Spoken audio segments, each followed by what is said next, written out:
In a small village, there was a beautiful girl named Feyi. She was the only child of her parents, and everyone said she was as gentle as the morning breeze.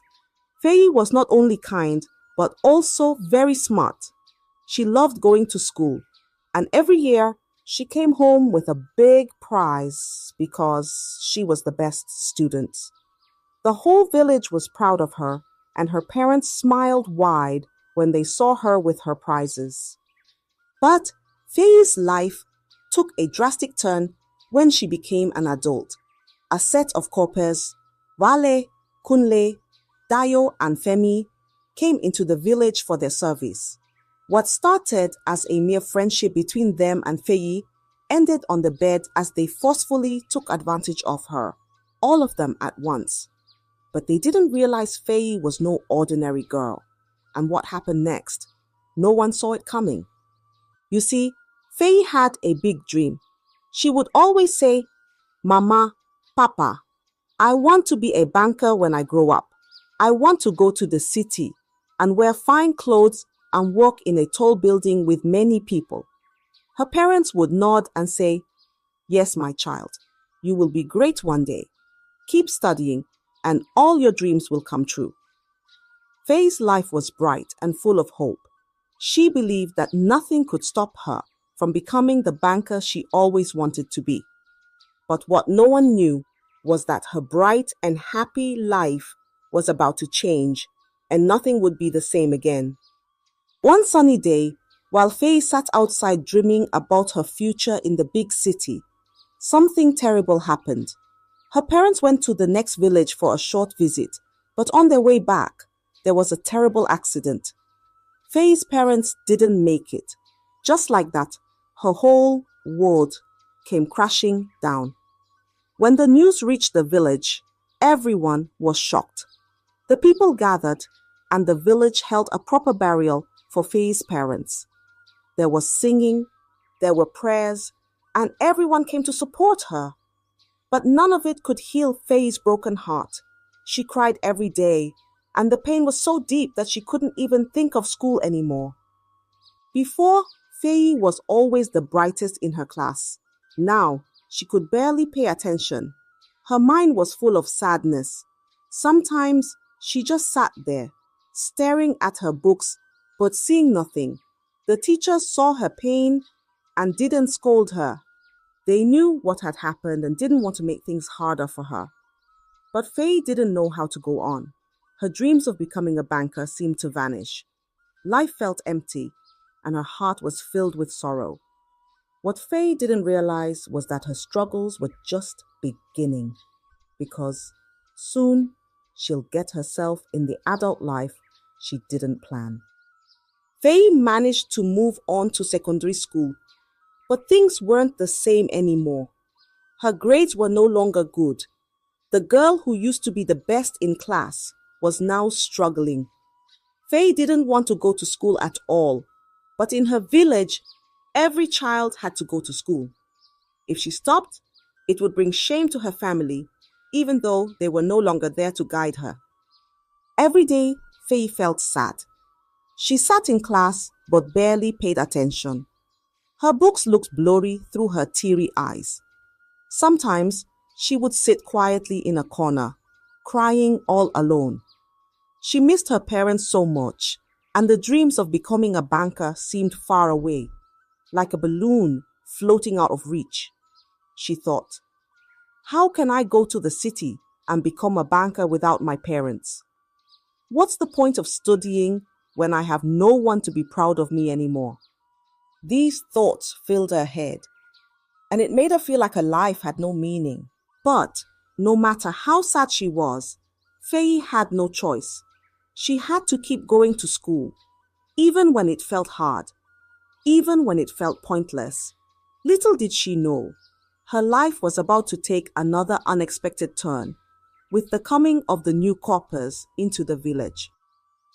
One bright morning, Feyi walked into school and noticed something different. The classroom was decorated with colorful paper and ribbons.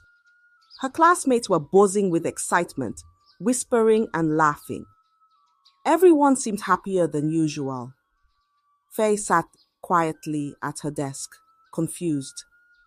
She didn't understand what was happening. Suddenly, one of her friends whispered, "Didn't you hear? The old teachers are leaving, and new teachers, youth corps members, are coming to teach us." The whole class was excited because the corps members were young and lively, not like the old, strict teachers they had before. The students couldn't wait to meet them. When the corps members arrived, they were full of energy, smiling and asking lots of questions. They made learning fun, and the other students were eager to answer their questions. Everyone wanted to be noticed by the new teachers, raising their hands high and shouting out answers. But Feyi didn't join in the excitement. She stayed quiet, lost in her own thoughts.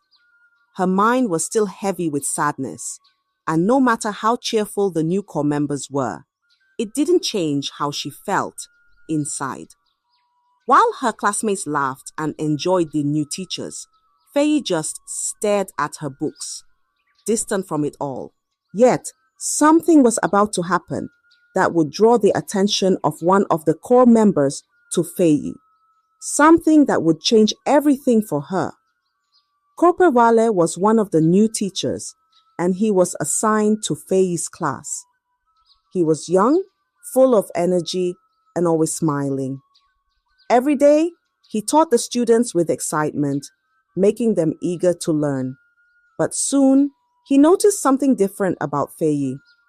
She was always quiet, never raising her hand, never answering questions. While other students were full of life, Feyi sat in silence, staring at her books with empty eyes. One day, Corper Vale decided to call on Feyi. He asked her a simple question during class, but Feyi couldn't answer. Her mind went blank, and she just sat there, frozen. The class erupted in laughter. One of the students shouted, "She's the dullest in the class!" The laughter grew louder, and Feyi's face turned red with embarrassment. Tears welled up in her eyes, and before she could stop them, she burst into tears. Corper Vale immediately felt bad for her. He quieted the class and let Feyi be. After the lesson ended, he asked Feyi to stay behind. With kind eyes, he gently asked her, "Why are you so sad, Feyi? Why don't you speak in class?" Feyi hesitated at first, but then slowly began to tell her story. She told Corper Vale about the accident, about losing her parents, and how her dreams had crumbled since that day. Her voice cracked with emotion as she spoke, and tears fell from her eyes. Corper Vale was moved by her story.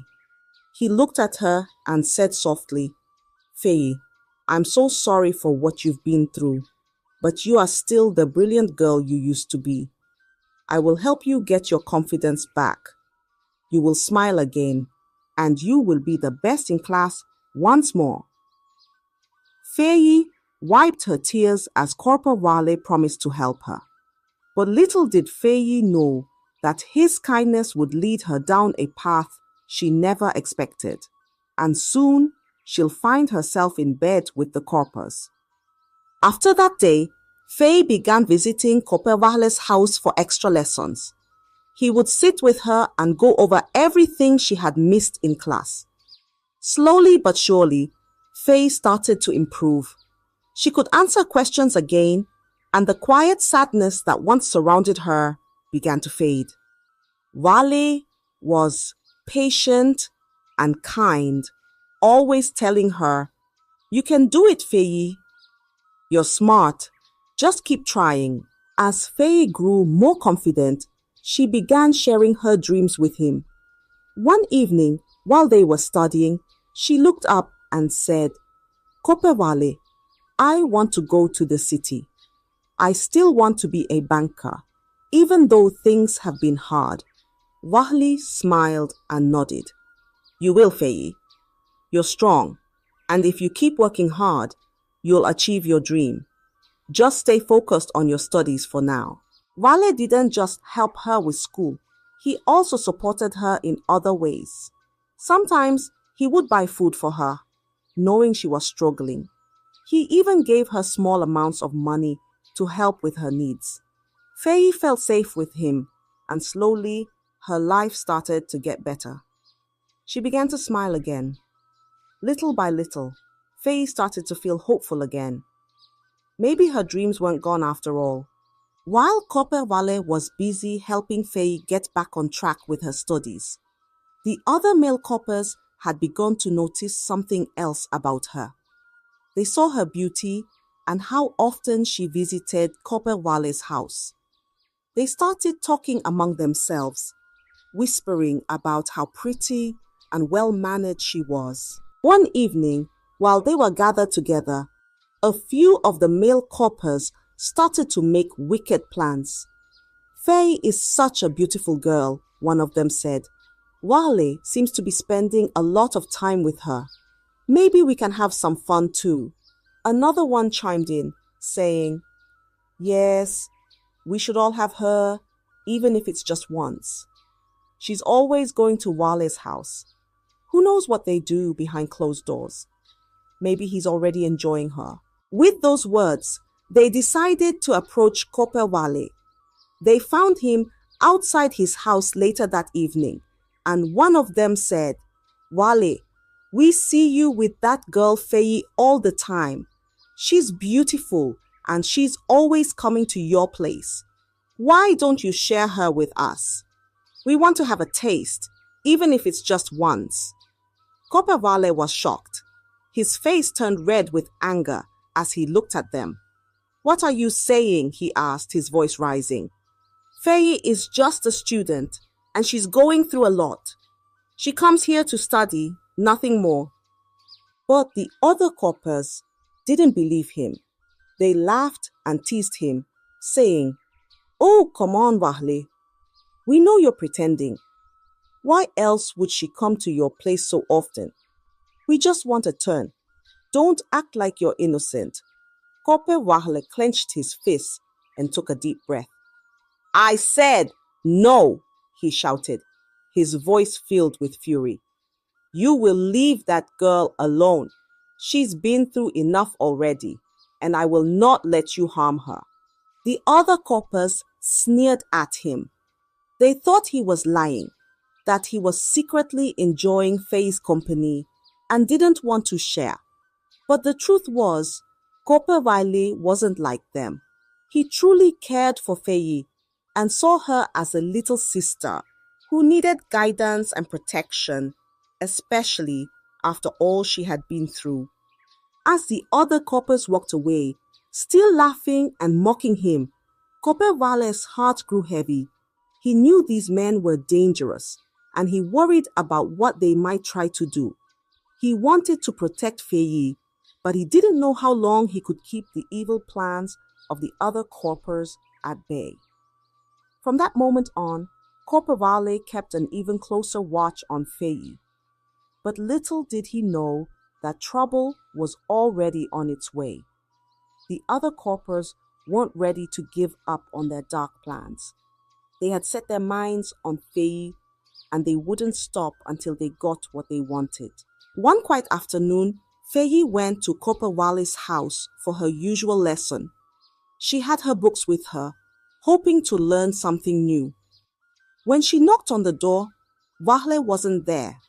Instead, his friends, the other male corpers, answered the door. They smiled at her, pretending to be kind, and said, "Wale has gone out to buy something.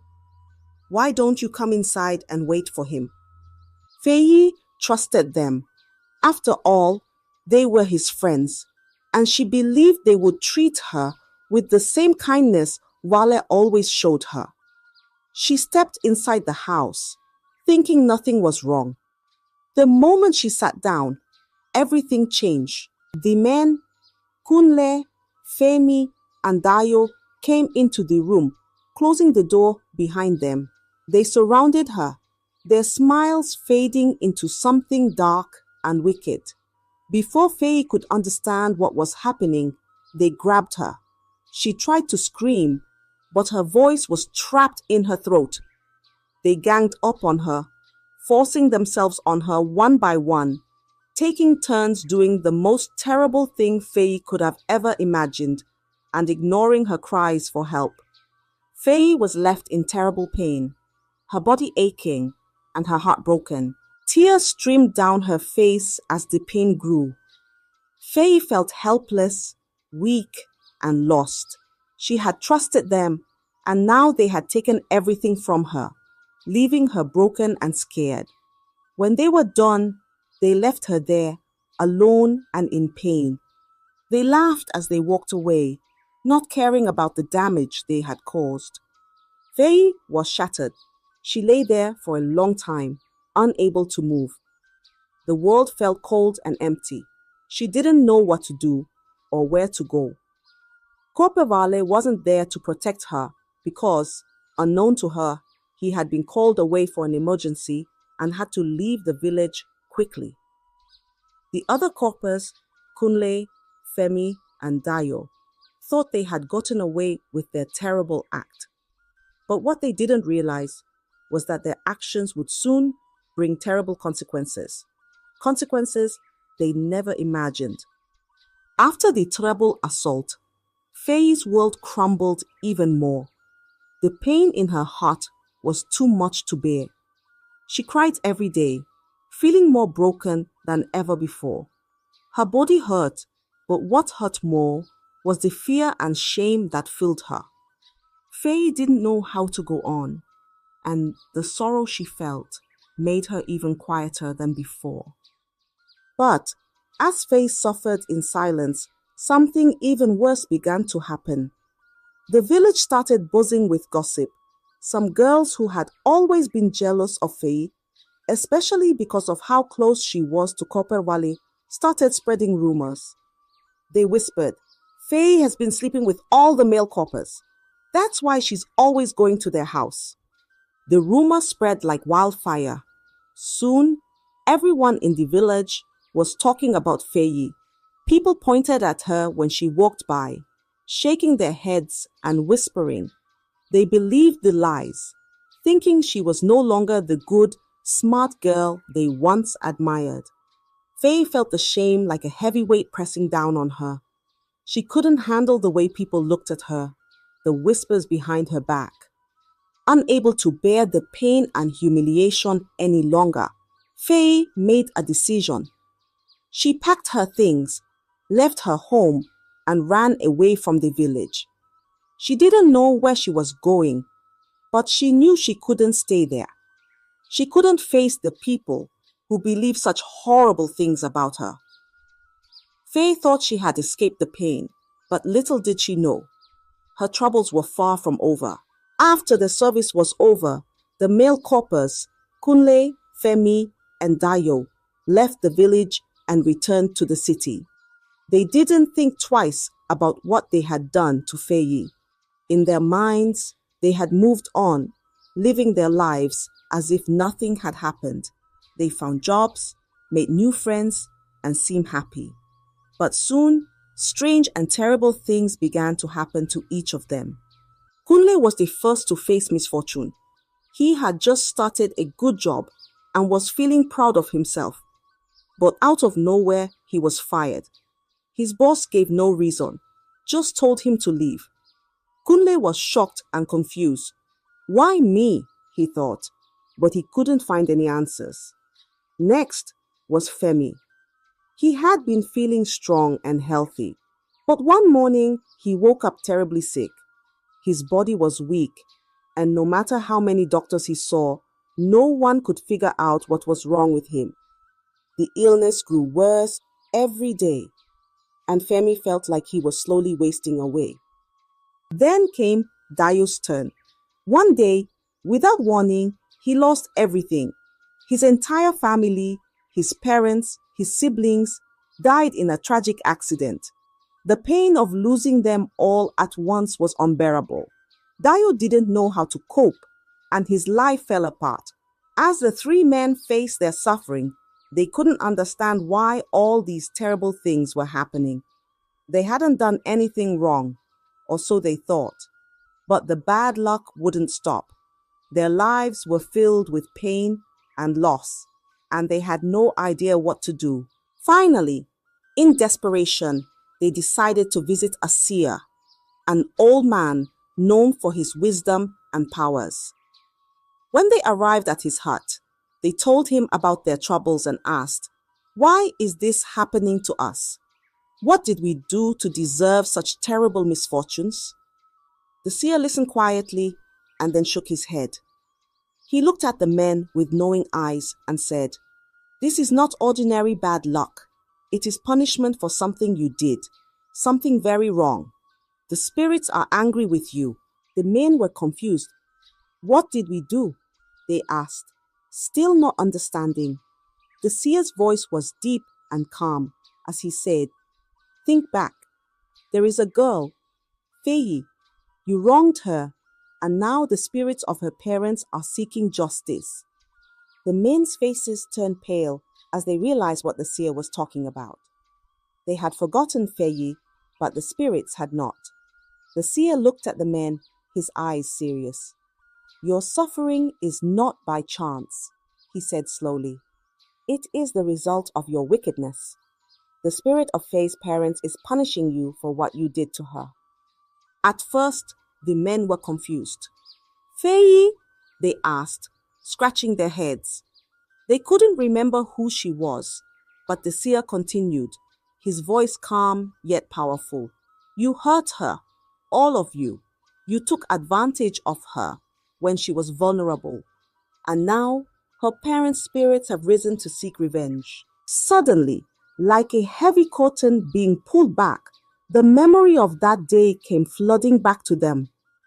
Feyi, the quiet, sad girl who used to visit Corper Vale's house, the one they had tricked and assaulted. The men's faces turned pale as they realized the terrible mistake they had made. They had forgotten about Feyi, but the spirits of her parents had not. "The spirits will not stop until justice is served," the seer said firmly. "You must seek out Feyi, and only she can forgive you. If she does not, your suffering will continue and it will only get worse." The men were silent, their hearts pounding in fear. They hadn't thought about the consequences of their actions back then, and now they were paying the price. They knew they had to find Feyi, but where could she be? The seer spoke again. "Go back to the village where it all began. You must find her and beg for her forgiveness, or you will never find peace." The men were terrified. They knew they had no choice but to return to the village and search for Feyi, the girl they had wronged so deeply. But what they didn't know was whether Feyi would even be willing to forgive them. Panicked and filled with dread, the men wasted no time after the seer's revelation. They knew their suffering would only get worse if they didn't find Feyi.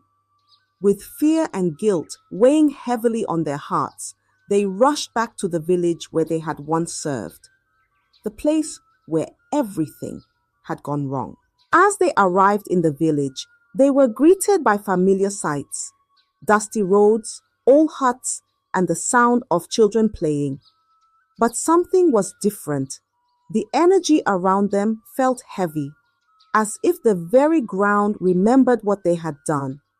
Their hearts pounded with anxiety, knowing they had to face the consequences of their past actions. Without wasting any time, the men began asking around, stopping villagers and inquiring about Feyi. "Do you remember Feyi, the girl who used to visit Corper Vale?" they asked, their voices shaky. The villagers paused, their expressions changing as the name Feyi brought back memories. "Ah, Feyi," one of the old men muttered. "That poor girl. Everyone remembers her." But when the men pressed further, they got the same answer over and over. "She left the village. After what happened, she just disappeared. No one has seen her since." The villagers recalled the gossip that had spread like wildfire years ago, how some had believed Feyi was involved with the corpers, the rumor that she had been with all of them, the shame it brought to her name. But no one knew exactly where she had gone. Feyi had fled, and it seemed as though she had vanished into thin air. The more the men asked, the more desperate they became. The village seemed to hold no answers. Feyi had left, and with her went any hope of clearing their name and ending the curse they were under. Just as they were losing hope, an old woman who lived near the corpers' house spoke up. She had been watching from her doorway as the men went from person to person, their faces growing more desperate by the minute. "You won't find her here," the old woman said quietly as they approached her. Feyi left after the scandal. The whole village was buzzing with talk about her and the corpers. She couldn't handle it. One day, she packed her things and ran away. No one has seen or heard from her since. The men's faces fell. The guilt in their hearts became even heavier. They had hoped that coming back to the village would be the first step in setting things right. But it seemed that Feyi was gone, lost to them forever. "Do you know where she might have gone?" Dio asked, his voice trembling with regret. The old woman shook her head slowly. She didn't tell anyone. She just vanished, like a shadow in the night. Heartbroken, the men had no choice but to leave the village empty-handed. They returned to the seer, their faces pale and their spirits broken. When they explained what had happened, the seer shook his head, his expression stern. "You cannot give up," the seer told them. "The spirits will not rest until Feyi forgives you. If she is not in the village, you must look elsewhere." The men were confused. Where could they possibly search now? Feyi could be anywhere, and they didn't know where to begin.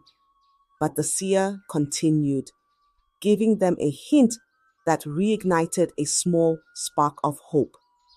"Think back," the seer said slowly. "Was there anyone close to Feyi? A friend, a protector, someone who might know where she went?" The men exchanged worried glances, their minds racing.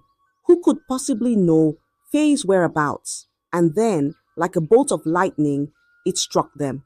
"Corper Wahle," Kunle said, his voice filled with sudden realization. He was always close to her. He cared about her more than anyone else. If anyone knows where she is, it would be him. The men remembered how Corper Wahle had been different from the rest of them. While they had let their desires cloud their judgment, Wahle had genuinely cared for Feyi, helping her study and encouraging her to reach her dreams. He had always been protective of her, and there had even been talk among the corpers that Wahle had feelings for Feyi. Without wasting another moment, the men set out to find Corper Wahle, praying that he would hold the key to finding Feyi. Their journey took them to the city where Wahle had settled after his service. They asked around, following every lead they could until they finally found Wale's home. When they arrived at his doorstep, their hearts were pounding. They knocked on the door, and after a few moments, Corper Wahle appeared. His face was older now, but the men immediately recognized him. Wahle looked surprised to see them, but before he could say a word, the men fell to their knees. "Please, Wahle, you must help us," Kunle begged, his voice breaking with emotion. "We did something terrible, something unforgivable. We need to find Feyi and beg for her forgiveness, or our lives are doomed." Wale's face darkened as he listened to their words. He had always suspected something had happened to Feyi, but hearing it from them filled him with anger and sadness. "You hurt her," Wahle said quietly, his voice heavy with disappointment. "You hurt Feyi when she trusted you." The men bowed their heads in shame, tears welling up in their eyes. "We know, Wahle," Femi said, his voice shaky. "We have been suffering for it ever since. Please, if you know where she is, help us." We'll do anything to make it right." For a moment, Wale stood in silence, his eyes filled with a mix of anger and pity. Then he sighed deeply. "Come inside. There's something you need to see." As the men followed Wale into his home, they couldn't believe what they saw next. Sitting quietly in a corner, heavily pregnant and with a calm but distant look in her eyes, was Feyi. The men couldn't find their voices. Guilt and shame wrapped around them like chains. Corporal Wale's face darkened with anger as he realized what had happened. He had suspected something was wrong when Feyi disappeared, but he never imagined that his own friends had been the ones to hurt her. His voice was low but filled with fury as he turned to them. You did this to her?" The men, already broken by the suffering they had faced, dropped to their knees in front of Wale and Feyi. Tears streamed down their faces as they begged for mercy. "We didn't know it would come to this," Wale Kunle sobbed. "We've been cursed ever since. Everything has gone wrong, and the seer told us only Feyi can forgive us. Please, we need her to end this torment." Feyi remained silent, her eyes fixed on the floor. The men's pleas filled the room, but she said nothing. Finally, she looked up, her voice cold and sharp. "You think you deserve forgiveness after what you did to me?